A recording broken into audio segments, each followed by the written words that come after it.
this is Scott from Scott Shot Media. Today is Monday, September 28th, and this is what is happening on the mountain.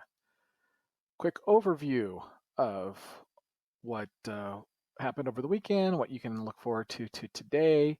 Currently, Caltrans has one scheduled project affecting your traffic. That's not until tonight on the bottom of the 330. Otherwise, all mountain highways are open. The only other issue might be on State Route 38. Earlier today, CHP was closing it as helicopters were making water drops in the Eldorado Fire area, but that was just temporary. So they'd close it, water drop, open it back up again, close it, water drop, open it back up again. So you shouldn't have too much delay.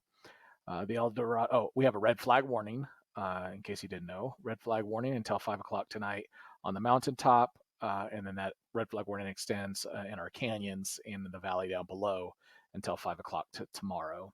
The Eldorado Fire is holding at 22,680 acres, only grew about 70 acres or so over the weekend, and they were able to bring the containment up to 92%. We should see that number increase pretty significantly today.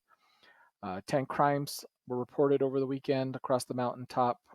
Southern California Edison has 2 scheduled outages today, affecting about 184 customers, and 905 customers in the Eldorado Fire area are still without fire. And lastly, there were 5 new COVID cases reported on the mountain over the weekend. So that's a brief overview. If you have a few minutes to stick around, we'll go into greater detail, starting with our traffic. Again, just one scheduled closure tonight. That's at the bottom of the 330. It's been an ongoing miscellaneous work that crews have been doing for the past few weeks. So your northbound State Route 330 transition to the eastbound and westbound 210 may be closed at times between, and I didn't change the dates here, but between 8 o'clock tonight and 7 o'clock tomorrow morning.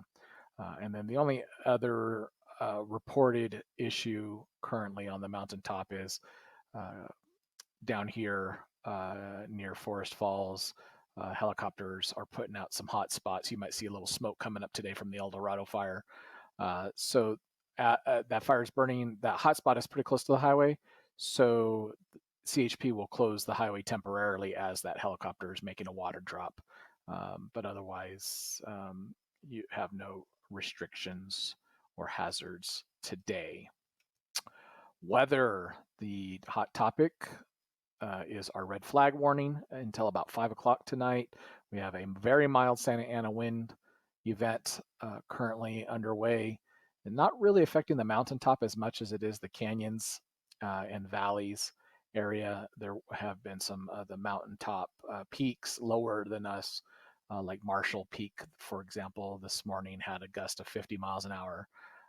But the increased wind, along with warmer temperatures down below and lower humidity, does have us at an increased fire risk today until about 5 o'clock.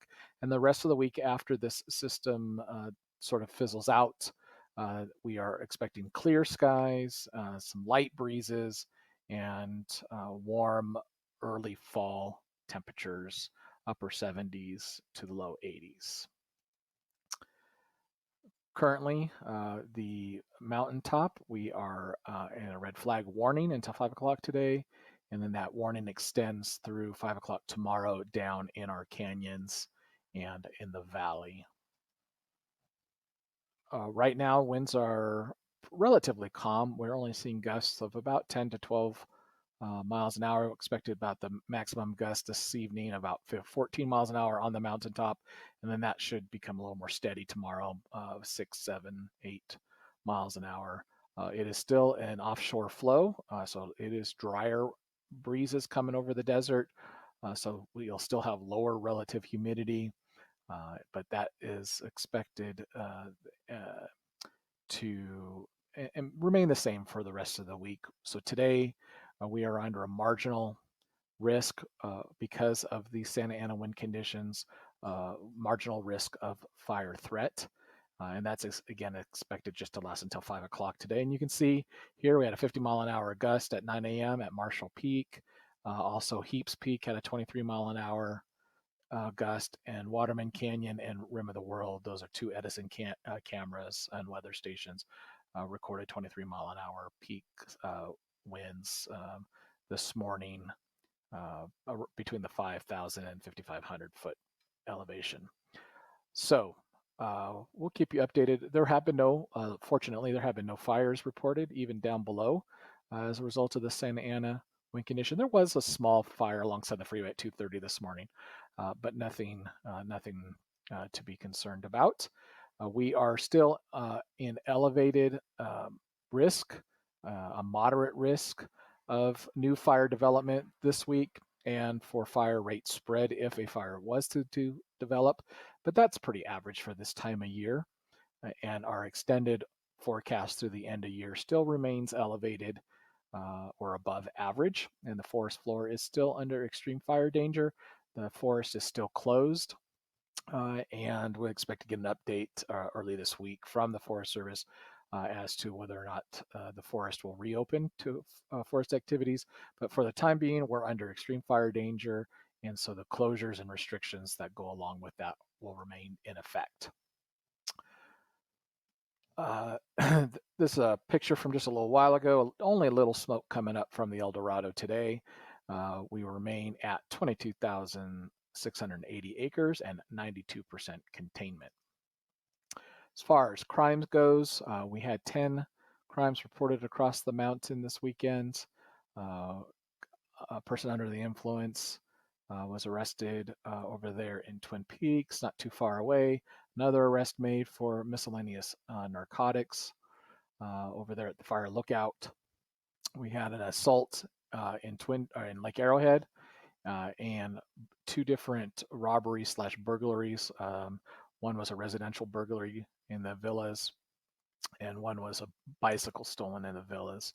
Not sure if they were related or not. One was in the evening, one was the next morning, so might not be related. And then, of course, over here in Running Springs, what I like to call a negligent discharge. Don't know the details about it, but there was an accidental shooting that did not result in an injury over here on Hilltop Boulevard. Over in the Big Bear communities, there was in Big Bear Lake an assault, an arrest made for narcotics in Big Bear Lake. Over here in Big Bear City, somebody's mail was stolen, and an assault with a deadly weapon, not a gun, some other dangerous weapon, a knife or a club probably, over here in the Woodlands.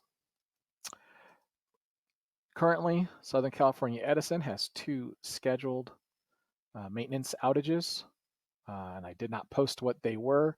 Over here in Twin Peaks, I can tell you real quickly. Over here in Twin Peaks, we have 178 customers, I believe. Yes, 178 customers out of power. The time frame for that is still to be determined as they work to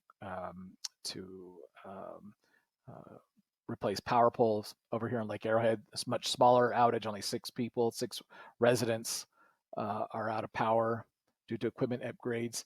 And then over here in the Eldorado Fire area, Forest Falls, Mount Home Village area, there are still 905 customers without power, and that is also to be determined. Lastly, we have our COVID-19 updates.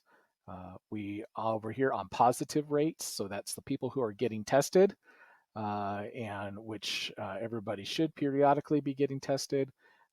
We are way down below on the lower level of substantial risk. Unfortunately, and due to the lag, this is most likely a result of post-Labor Day illnesses.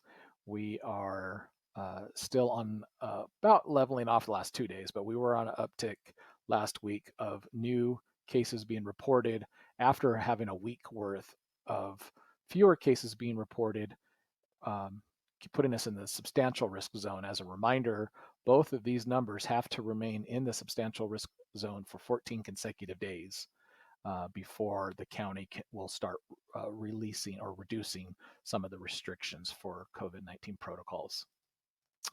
What does that mean for the mountain? 5 new cases, 6 new cases? No, 5 new cases reported Across the mountain, Angeles Oaks has 3, 2 new cases, and Big Bear bringing the total to 46. Big Bear Lake 57, 12 in Blue Jay, Cedar Glen 7, 3 new cases in Crestline bringing the total to 76, 3 in Fawnskin, 7 in Forest Falls, 1 in Green Valley Lake 32, Lake Arrowhead 4 in Rim Forest, 27 for Running Springs, 12 in Sugarloaf, and 12 in Twin Peaks. How do we compare? We are at about a 0.59% incident rate. Compared that to the rest of the county, we are looking great compared to the rest of the state and the country. So again, this is Scott from Scott Shot Media. That's all I have for you today. I probably won't do a live broadcast. I'm going out of town tomorrow, but I will keep you updated for any breaking stories, and then we'll see you again on Wednesday. Have a great day.